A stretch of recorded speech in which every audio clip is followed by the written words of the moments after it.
Terima kasih masih bersama Bang Luhut Binsar Panjaitan. Bang Luhut, saya mau pertajam soal vaksin Bang ya. Itu Presiden minta supaya dibikin mapping yang jelas nih Bang. Ini sudah dilakukan seperti apa Bang? Oh sudah, kemarin Menteri Kesehatan sudah paparan kami apa yang harus dilakukan. Rupanya mereka tuh juga sudah punya sistem vaksinasi program seperti apa namanya itu. Bayi puskesmas digunakan, kemudian apalagi tadi itu bilang itu. Jadi sudah jalan sebenarnya. Jadi tinggal sekarang nanti Presiden sudah merintahkan untuk melakukan gladi untuk itu. Dan saya pikir sudah dipilih 2 tempatnya, satu di Badung, satu lagi di Bogor, Bogor tidak keliru ya. Bogor atau Bandung saya lupa itu. Dan kemudian itu nanti pada minggu kedua Oktober itu akan digladikan. Presiden sendiri akan hadir nanti dalam salah satu gladi itu untuk melihat bagaimana proses vaksinasi, karena vaksinasi ini satu hari bisa 1 juta orang yang divaksin atau mungkin 500.000 atau 700.000 per hari, dan itu angka yang cukup besar. Nah, nanti tinggal diprioritaskan. Tadi kemarin Menteri Terawan sudah kasih penjelasan, mereka akan prioritaskan pada tenaga kerja kesehatan, itu juga Presiden kasih arahan dalam rapat kemarin. Kemudian baru nanti tenaga-tenaga TNI Polri yang di garis terdepan dalam penanganan COVID. Sudah itu nanti baru seterusnya, ada tabelnya itu. Dan saya pikir program dari Kementerian Kesehatan sudah cukup memadai. Dan kita tinggal nanti lihat tanggal minggu kedua, ketiga Oktober, waktu gladi, bagaimana pelaksananya. Nah tadi dari Arju juga, dari beberapa asosiasi profesi juga mengingatkan kita untuk melakukan ini, dan juga kemarin Pak Yusuf Kalla juga menawarkan PMI untuk ikut. Dan saya pikir pas juga, dan kami sudah masukkan PMI dalam proses ini, dan PMI kan punya banyak tenaganya. Jadi semua kita harus satu padu, tidak boleh berkelahi, karena ini kita punya common enemy, musuh yang bersama, yaitu virus COVID-19 ini. Ini Abang ketemu Pak Yusuf Kalla nih setelah Pak Yusuf Kalla beberapa kesempatan itu agak mengkritik pemerintah ya? Enggak, beliau yang undang, ya saya datang. Enggak ada, BB aja, program beliau baik menurut saya sih. Ya kenapa kalau bagus kita mesti bilang nggak bagus? Bagus kok, bagus banget menurut saya. Dan sama pikirannya juga dengan Presiden Jokowi, ya kita satuin aja. Ya kan demi kepentingan kemanusiaan. Jadi kita jangan membuat perbedaan-perbedaan. Itu yang saya nggak suka. Kita suka terus ngadu-ngadu aja. Jangan diadu-adu pemimpin tuh, disayang-sayang lah. Karena dulu Pak Yusuf Kalla sempat ngomong bahwa pemerintah jangan setengah-setengah nih tangani COVID nih. Enggak, kemarin beliau mau mengapresiasi setelah saya paparin. Ya beliau bilang jelas arahnya gitu. Jelas. Ya, ada masukan dari Pak Yusuf Kalla? Banyak lah, beliau sebagai senior beri masukan sana sini, ya saya terima, saya dengerin. Ya. Bang, ini kembali ke vaksin ya. Tadi saya tanya karena Abang singgung Pak Yusuf Kalla ke vaksin. Itu target pemerintah tuh apakah semua penduduk Indonesia harus divaksin atau hanya... Ya theoretically Claudia, sebenarnya 50% lebih kalau disuntik itu sudah stabil gitu loh. Ya nanti kita lihat, karena ada 2 nanti vaksin nih. Vaksin untuk yang di BPJS itu kira-kira 100 juta orang ya, 100 juta 96 ya sekian juta gitulah. Itu gratis. Itu yang BPJS. Tapi yang sisanya nanti ya itu mandiri namanya. Ya itu seperti Claudia kan, kau masa dibayarin pemerintah, bayar sendirilah. Saya juga dibayar sendirilah. Ya kan biar adil. Masa kita mesti dibayarin pemerintah? Nah, tapi gini, katakanlah kita punya uang nih Bang untuk membayar sendiri, tapi akses untuk mendapat vaksin nanti itu pakai daftar udah big data kita, dari big data itu Anda akan dipanggil. Udah bagus kok, dibikin Kementerian Kesehatan, menurut saya udah paten kok.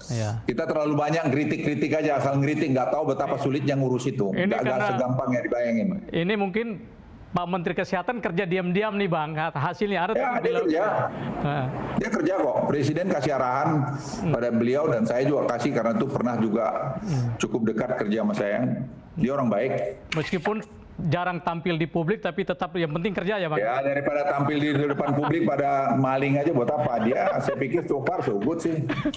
Ya, paling tidak yang saya lihat sampai kemarin kerjanya oke kok, baik kok. Jadi kalau orang kritik-kritik, tanya juga dirimu apa yang sudah kau buat Republik ini gitu. Jadi kita mulai vaksin itu perkiraannya kapan Bang? Mulai vaksinasi? Kalau Anda tanya pribadi saya, jangan tanya di keputusan negara ya. Saya berupaya supaya semaksimal mungkin paling lambat minggu kedua November. Kalau bisa sih minggu pertama November. Sudah secepat tapi itu kalau Bang? saya bisa minggu 2 November kita sudah mulai vaksin. Itu untuk berapa banyak orang Bang kita vaksin? Saya pikir kita mencoba target karena pertama supaya jangan kaget mungkin 3 juta orang. Selama 2 minggu itu ya. Khusus yang duluan tenaga medis Bang ya? Ya, tenaga nakes, ya, tenaga kesehatan ya. Bang ini Sekarang nakes ini pun kita berikan swab tiap minggu. Nanti sore kita rapat mengenai teknisnya itu supaya mereka juga aman. Yang maksud saya kerja di di ruang ICU. Kemudian kita kasih penginapan di hotel. Mereka tinggal di sana dan kita berikan juga makanan yang bagus. Jadi kita harus perhatikan semua lah karena mereka tuh front line, prajurit paling depan kita. Jadi saya pikir perhatian Presiden sudah minta itu Pak Luhut, pokoknya saya mau nakes itu diperhatiin nomor 1. Ya, dengan prajurit TNI Polri itu supaya diurus yang pertama-tama di depan itu. Bang ini kalau vaksin kita mulai bulan depan ya dan seterusnya berlangsung, ini dalam prediksi Abang Corona ini bisa dikendalikan itu paling cepat kapan Bang?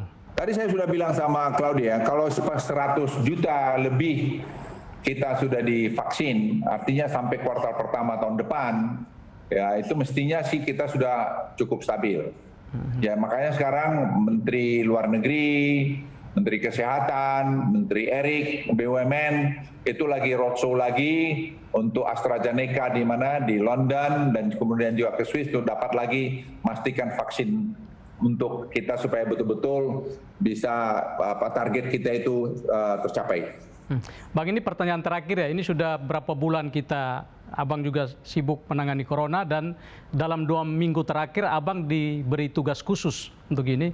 Apa yang kita perlu belajar dari pengelolaan Corona selama ini dan apa rekomendasi Abang untuk kedepannya? Ya kita yang pertama saya pikir yang pertama-tama tidak boleh saling menyalahkan dulu ya. Jadi publik pun saya titip, kita jangan merasa paling hebat juga. Semua ini pasti kurang. Nah kalau kita semua satu, bangsa ini bersatu, mestinya tidak ada masalah yang terlalu sulit.